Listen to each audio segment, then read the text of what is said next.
जिले की आईपीएस अधिकारी नंदिता कुमारी एक ऑटो में बैठकर अपने घर जा रही थी। ऑटो ड्राइवर को यह बिल्कुल अंदाजा नहीं था कि जो महिला उसकी ऑटो में बैठी हुई है वह कोई आम महिला नहीं बल्कि जिले की आईपीएस अधिकारी हैं। नंदिता लाल रंग की साड़ी पहनी हुई थी और देखने में वह बिल्कुल एक आम सी महिला लग रही थी। वह अपने भाई की शादी में शामिल होने के लिए छुट्टी लेकर अपने घर जा रही थी। नंदिता ने सोचा कि अपने भाई की शादी में वह आईपीएस अधिकारी के रूप में नहीं बल्कि सिर्फ एक बहन के तौर पर जाएंगी।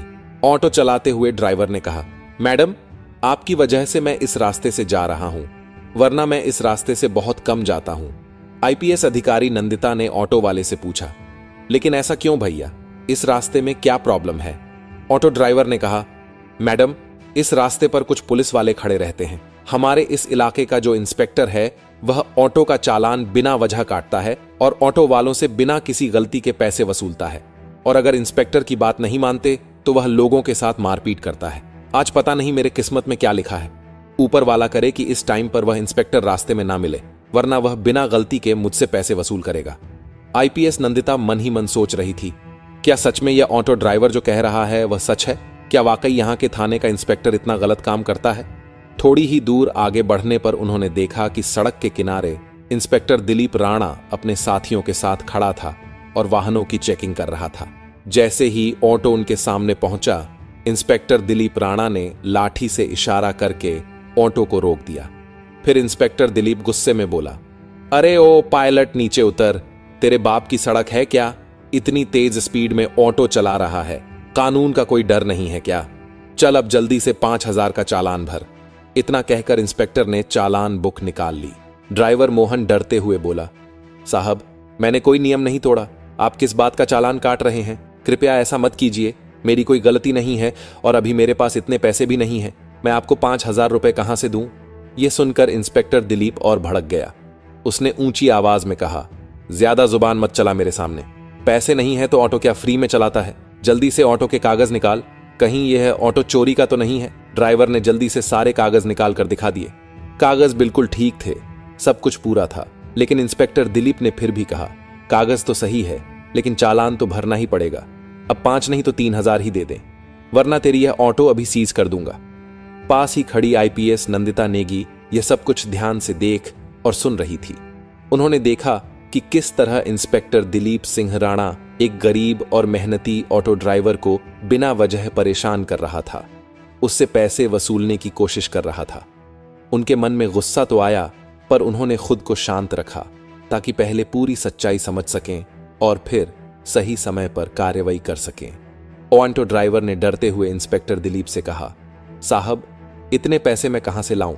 अभी तक तो सिर्फ 300 रुपए की ही कमाई हुई है, मैं कैसे आपको 3,000 दूं? कृपया छोड़ दीजिए साहब, जाने दीजिए। मेरे छोटे छोटे बच्चे हैं, मैं गरीब आदमी हूं, दिन भर मेहनत करके अपने परिवार का पेट पालता हूं, मुझ पर रहम कीजिए साहब। लेकिन इंस्पेक्टर दिलीप राणा को जरा भी दया नहीं आई। वह गुस्से में भर उठा। उसने ड्राइवर का गिरेबान पकड़कर उसे बुरी तरफ मारने लगा और चिल्लाते हुए बोला, जब पैसे नहीं है तो ऑटो क्यों चलाता है? तेरे बाप की सड़क है क्या जो इतनी स्पीड में ऑटो चलाएगा? ऊपर से मुझसे जुबान लड़ाता है। चल, तुझे थाने का मजा चखाते हैं। इतना सुनते ही आईपीएस नंदिता खुद को रोक नहीं पाई।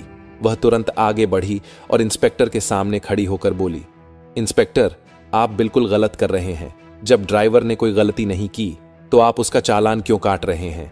ऊपर से आपने उसके साथ मारपीट किया, यह कानून का उल्लंघन है। आपको कोई हक नहीं है किसी गरीब पर इस तरह का अत्याचार करने का, इसे जाने दीजिए। इंस्पेक्टर दिलीप राणा पहले से ही गुस्से में था। नंदिता की बात सुनकर वह और भड़क गया। उसने ताव में आकर कहा, अच्छा, अब तू मुझे सिखाएगी कि कानून क्या होता है? बहुत जुबान चल रही है तेरी, लगता है तुझे भी जेल की हवा खिलानी पड़ेगी। चल, अब दोनों एक साथ जेल में रहना, वहीं चलाना अपनी जुबान। नंदिता का चेहरा गुस्से से लाल हो गया, पर उन्होंने अपने आप पर काबू रखा। वह देखना चाहती थी कि यह इंस्पेक्टर आखिर किस हद तक गिर सकता है। इंस्पेक्टर दिलीप को यह जरा भी अंदाजा नहीं था कि उसके सामने खड़ी यह साधारण सी साड़ी पहनी महिला कोई आम औरत नहीं बल्कि जिले की आईपीएस अधिकारी नंदिता कुमारी है। दिलीप राणा ने अपने साथियों को आदेश दिया, चलो, दोनों को थाने ले चलो, वहीं देखेंगे इन दोनों की कितनी जुबान चलती है। तभी 2 पुरुष कांस्टेबल और 2 महिला कांस्टेबल तुरंत आगे बढ़े और उन्होंने ड्राइवर और आईपीएस नंदिता को पकड़ लिया। जब वे थाने पहुंचे तो इंस्पेक्टर दिलीप सिंह ने कहा, इन्हें यहीं बैठा दो, अब यहां देखते हैं ये दोनों क्या करते हैं, इनकी औकात तो इन्हें दिखानी पड़ेगी। हवलदारों ने दोनों को एक बेंच पर बैठा दिया। दिलीप सिंह राणा कुर्सी पर बैठा ही था कि तभी उसका मोबाइल पर एक कॉल आया। उसने कॉल उठाते हुए कहा, हाँ, आपका सब काम हो जाएगा, उस केस में आपका नाम नहीं आएगा, बस मेरे पैसे तैयार रखना, टेंशन मत लो, मैं आपका सारा काम कर दूंगा। आईपीएस नंदिता कुमारी और ऑटो ड्राइवर दोनों बैठकर यह सब सुन रहे थे। नंदिता मन ही मन सोच रही थी, यह इंस्पेक्टर न केवल सड़कों पर लोगों को परेशान करता है, बल्कि थाने के अंदर भी रिश्वत लेकर काम निपटाता है। वह गरीबों को लूटता है और उनका हक मारता है। नंदिता ने गुस्से को दबाए रखा।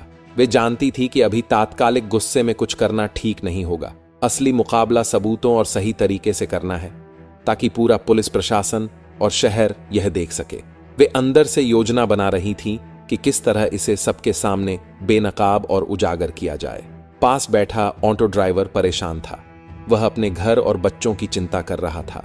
नंदिता ने उसकी तरफ देखा और शांत स्वर में कहा, आप घबराइए मत, यह इंस्पेक्टर आपका कुछ नहीं कर पाएगा, मैं आपके साथ हूं, मैंने सब देख लिया है और मैं इसे बेनकाब करूंगी। आप निश्चिंत रहें, आपकी कोई गलती नहीं है, आप सुरक्षित हैं। मैं कोई आम महिला नहीं हूं, मैं आईपीएस अफसर नंदिता कुमारी हूं।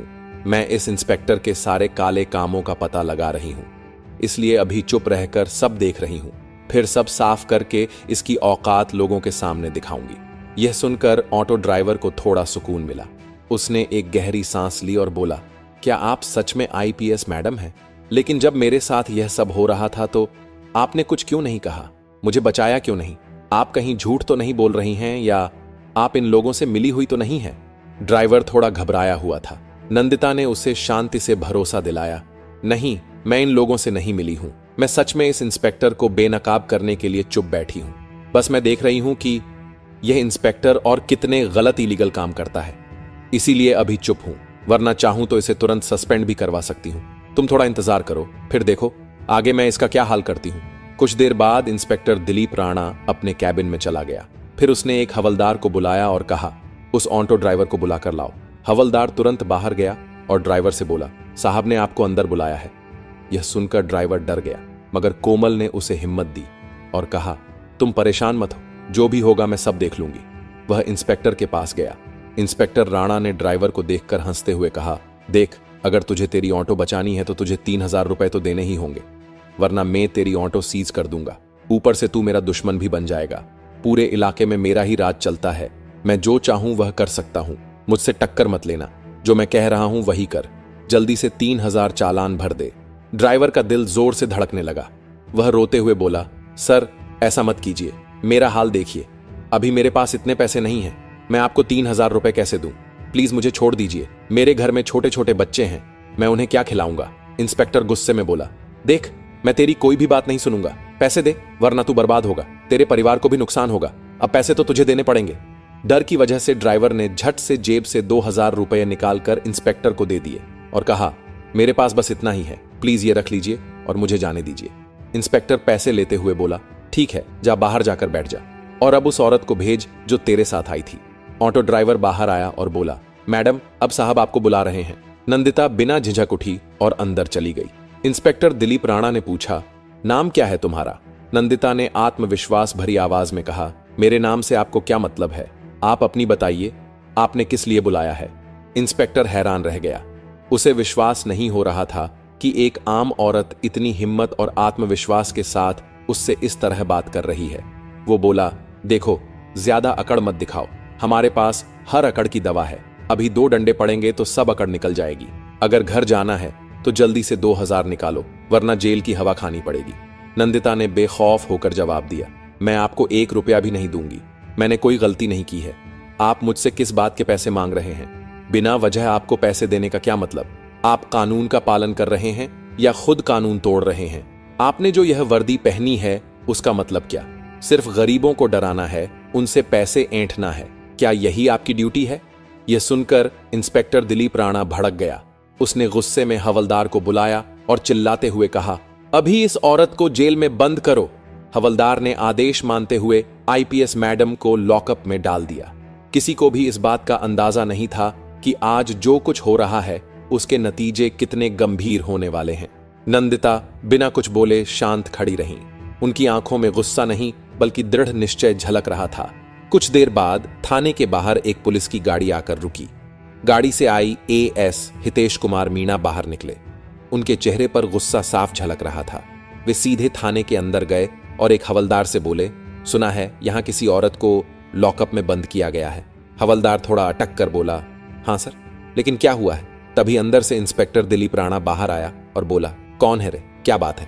हितेश कुमार ने उसे देखते हुए कहा, सुना है तुमने किसी औरत को लॉकअप में डाल दिया है, मुझे वो देखनी है। दिलीप राणा बोला, हां डाला है, चलिए दिखाता हूं। इतना कहकर इंस्पेक्टर दिलीप अधिकारी हितेश कुमार को लेकर लॉकअप के पास गया। उसे जरा भी पता नहीं था कि अब जो होने वाला है वह उसकी जिंदगी का सबसे बड़ा झटका बनने वाला है। लॉकअप में बंद महिला को देखकर हितेश कुमार चिल्ला उठा, ये तुमने क्या किया? तुम्हें पता है ये कौन है? ये हमारी जिले की आईपीएस मैडम है। तुमने इनको लॉकअप में डाल दिया। दिलीप सिंह के पैरों तले जमीन खिसक गई। वह डरते हुए बोला, ये आईपीएस मैडम है, मुझे बिल्कुल अंदाजा नहीं था। हितेश कुमार ने तुरंत हवलदार को इशारा किया। हवलदार ने लॉकअप खोला और नंदिता बाहर आई।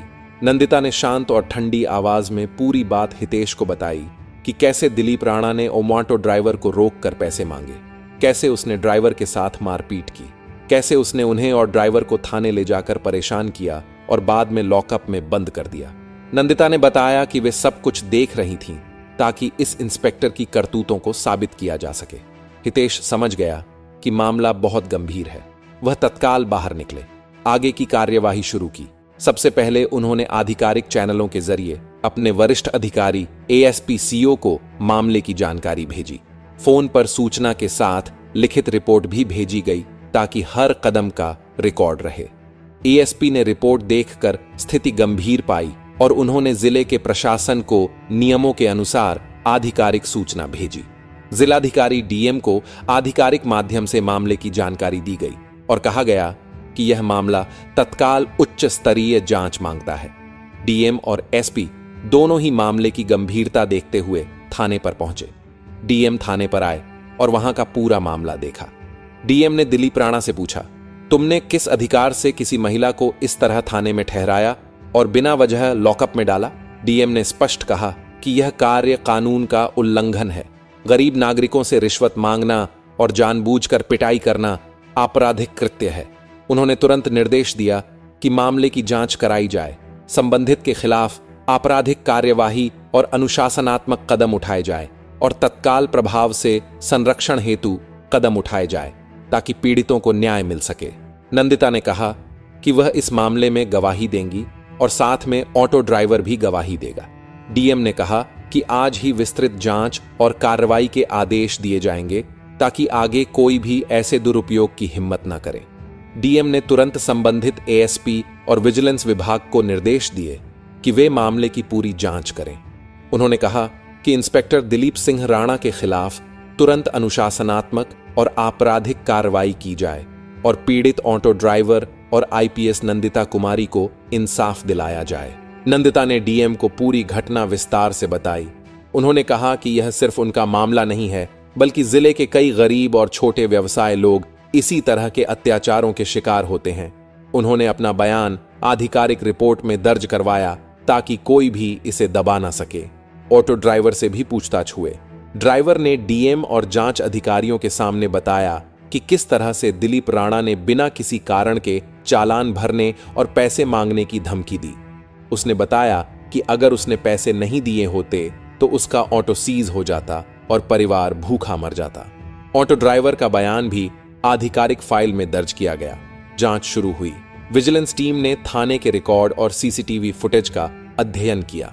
उन्होंने देखा कि दिलीप राणा कई बार ऑटो चालकों और गरीब लोगों को डराकर पैसे वसूलता रहा है। अगले दिन सूरज की पहली किरण के साथ शहर की सड़कों पर अधिकारियों की गाड़ियों की लाइन लग गई। एसपी कमिश्नर के साथ कई आईएएस आईपीएस अधिकारी थाने में प्रवेश किया। उन्हें देखकर इंस्पेक्टर दिलीप राणा के चेहरे का रंग उड़ गया। दिलीप राणा की कुछ भी नहीं सुनी गई और उसके हाथों में हथकड़ी डाल दी गई। एसपी कमिश्नर ने आईएएस अधिकारी हितेश को आदेश दिया और कहा दिलीप राणा को अभी इसी वक्त सलाखों के पीछे डाला जाए। जो कानून का उल्लंघन करेगा उसका यही हाल होएगा। और इसके बाद दिलीप राणा को सलाखों के पीछे डाल दिया गया।